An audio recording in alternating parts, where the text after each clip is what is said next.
All right, deep divers, welcome back.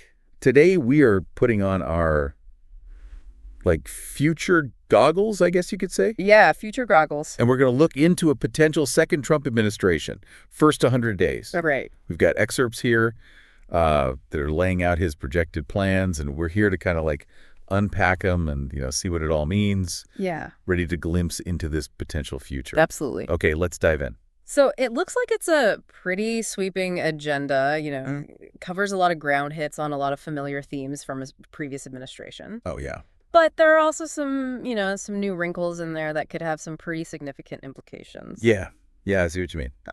Okay, so right off the bat, we're seeing a big emphasis on jump-starting the economy. Yeah. And the playbook looks pretty familiar. Tax cuts. Tax cuts are back. Yeah. So we're talking about extending those 2017 cuts, even deeper cuts for corporations, and then get this wiping out taxes on things like tips and overtime pay. Yeah, I mean, it's a classic supply-side approach, right? The idea is to, boost business investment, put more cash directly into the pockets of workers, and really just try to stimulate some rapid economic growth. Yeah, this is where I get a little bit skeptical. Okay. I mean, didn't we already see the deficit explode under the last round of tax cuts? Yeah. And is this really going to benefit everyone equally, or is it just going to make the rich richer? Well, I mean, those are exactly the questions that critics are going to be raising, right? I mean, the potential for making income inequality worse, the potential for, ballooning the national debt even further. These are legitimate concerns that we should really be looking at. Yeah, for sure.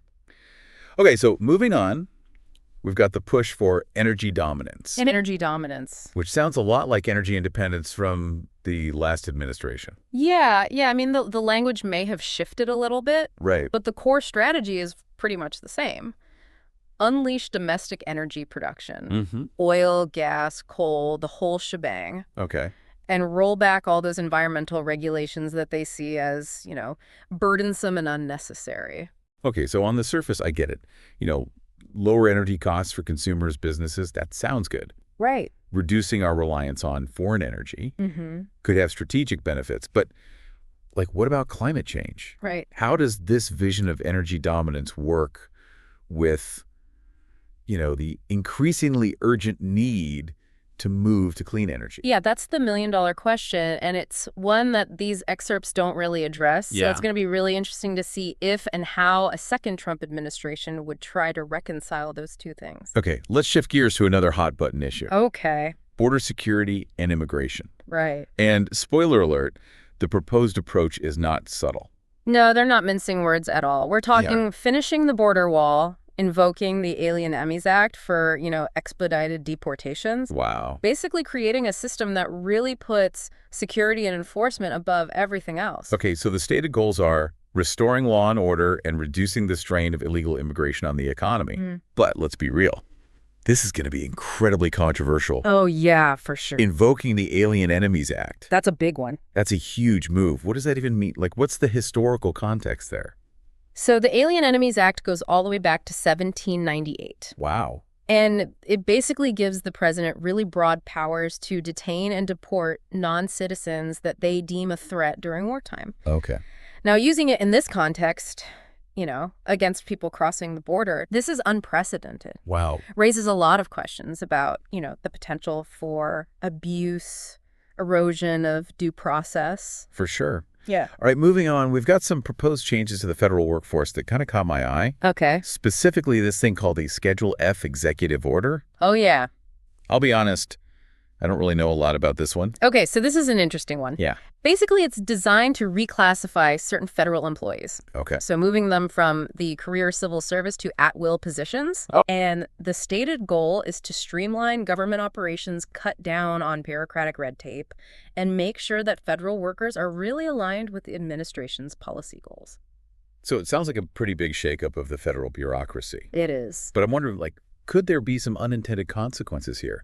What are the potential downsides? Yeah. Well, critics argue that this could lead to basically a politicization of the civil service. Okay. So instead of expertise and experience, what really matters is loyalty to the administration. I see. And that could undermine, the effectiveness and impartiality of these government agencies. Yeah. And there are also concerns about potential legal challenges to the executive order itself. Oh, interesting. Okay, now let's dive into another area where we might see some fireworks. Right. Education and cultural policies. Okay. So the excerpts here signal a pretty clear intention to push back against what they see as a leftward cultural shift in education. We're talking banning critical race theory from classrooms, emphasizing patriotism and traditional values in the curriculum, and then also implementing regulations for transgender athletes in women's sports. Yeah, I mean, it's pretty clear that they're trying to promote a very specific worldview here. Right. But, the question is, how does that square with things like academic freedom and inclusivity? Exactly. And that's where the debate gets really heated. It does. Because critics argue that these policies could stifle critical thinking, Yeah. limit diverse perspectives, create a chilling effect on classroom discussions. Yeah. And the regulations for transgender athletes are almost certainly going to face legal challenges and could have a huge impact on the lives of trans kids. Absolutely. All right, let's move on to the justice system, where we're seeing some pretty pointed proposals. Okay. So the excerpts highlight two main things. Pardons for people who were convicted in connection with the January 6th Capitol riot, who they're framing as victims of political persecution. Right. And then also significant overhauls of the DOJ and the FBI. And their focus there is on rooting out what they see as corruption and bias. It's interesting how these proposed pardons and the Justice Department reforms tie into this broader theme we've been seeing in these excerpts. A deep distrust of established institutions. Right. And this focus on, righting perceived wrongs, even if it means kind of bending the rules. Yeah, I mean, it really raises questions about, how different groups are going to see these actions. Yeah. And what the long-term impact on public trust in the justice system is going to be. Definitely. Okay, so speaking of long-term impact, let's zoom out a bit. Okay. And think about the ripple effects of this agenda beyond just those first 100 days. All right.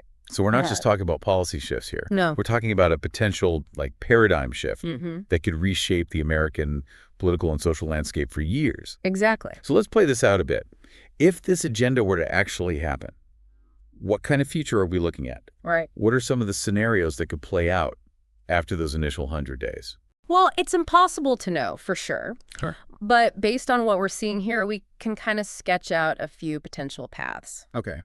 So one scenario is that the administration is largely successful in putting their vision into action. Okay, so in this scenario, we see those tax cuts leading to economic growth.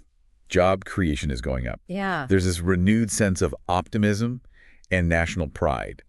Basically, make America great again, 2.0. Exactly. And, supporters would say this is proof that this approach works. It delivers real benefits for Americans. Right. And it puts America back on top on the world stage. But what about those concerns we talked about earlier? The deficit, the potential for widening inequality. Right. Do those just kind of fade away if the economy is booming? I don't think so. Okay. Those issues would probably stick around, and they might even get worse. Yeah. Critics would say that, this scenario would ultimately benefit the wealthy and corporations. Right. And that the middle class and working families would be left behind. Yeah. And the long-term costs of not dealing with those problems could be huge. Okay, so that's one possible future. What's another one? Another possibility is that the focus on energy dominance and deregulation really revives the fossil fuel industry, but at a big cost to the environment. So we're talking lower energy prices, more jobs in those traditional energy sectors, less reliance on foreign energy, but potentially at the expense of speeding up climate change and, causing more environmental damage. Exactly. It's that classic dilemma, short-term economic gain versus long-term environmental sustainability. Right. And it would force us to make some really tough choices about what kind of future we want to leave for the next generation. Yeah, that's a tough one. Okay, so let's look at another potential outcome. What happens if these cultural policies, especially those targeting education and transgender athletes, spark a backlash? I think that's a very real possibility. Yeah. I mean, these are really divisive issues. Yeah. And any attempts to reshape the cultural narrative could easily lead to more polarization, social unrest, even legal challenges. It's almost like we're talking about two different versions of America, each with its own values, priorities, vision for the future. Right. And those visions seem more and more incompatible. I think that's a great way to put it. And it really underscores what's at stake here. Yeah. We're not just talking about policy debates. We're talking about really fundamental questions of identity, belonging, and the kind of society we want to live in. And how would all of this play out globally? Yeah. How would our allies and our adversaries react to these potential changes. That's another really important thing to think about.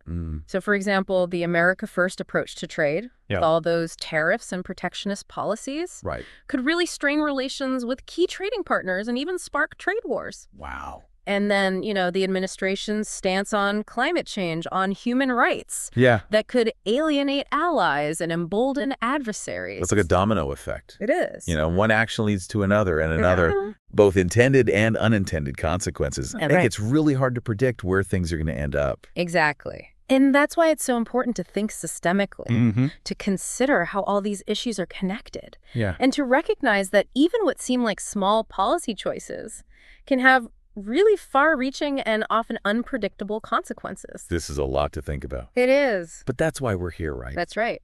To help our listeners understand this complex world and to give them the knowledge and insights they need to navigate these uncertain times. It's so easy to get caught up in echo chambers. It is. Surrounded by people who already agree with us.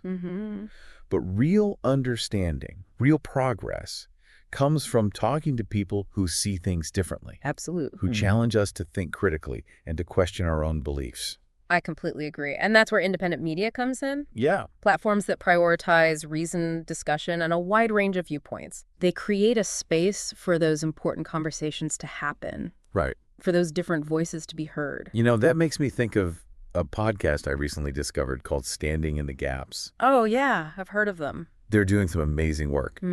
Having these thoughtful conversations about all sorts of important issues. Yeah. Politics, social justice, culture, technology. Yeah, they cover a lot of ground. They do. Yeah. But they're facing a challenge that a lot of independent creators face. Okay. Limited resources. Yeah, it's a familiar story. Yeah. Creating high-quality content takes time, dedication, and money. Exactly. Things like better webcams for clearer video studio quality microphones, for better sound, powerful computers for editing. Exactly. And that's why I wanted to mention their GoFundMe campaign. Oh, yeah. They're hoping to reach more people and upgrade their equipment so they can keep making the kind of content that really matters. It's incredible how much of a difference those things can make. Good audio, good video. It just creates a more engaging experience for listeners. Right. And it helps them reach more people, which is so important for getting these conversations out there. Exactly. So if you've enjoyed our deep dive today, if you appreciate thoughtful, well-produced content that makes you think and challenges your perspective, I'd encourage you to check out Standing in the Gaps and consider supporting their campaign. Every little bit helps. It does. It helps them amplify their message, reach more people. It's an investment in good content, in thoughtful conversation, and in a more informed and engaged world. Couldn't have said it better myself. All right, so with that, Yeah. let's wrap up our deep dive into this second Trump administration. Okay. We've gone through the proposed policies, analyzed the potential impact, looked at some possible scenarios. It's been quite a journey. It has. And I hope it's given everyone listening a better understanding of just how complex and important these potential changes are. I hope so, too. Thanks for joining us, deep divers. Keep exploring, keep questioning, and keep the conversation going. Yeah. We'll see you next time.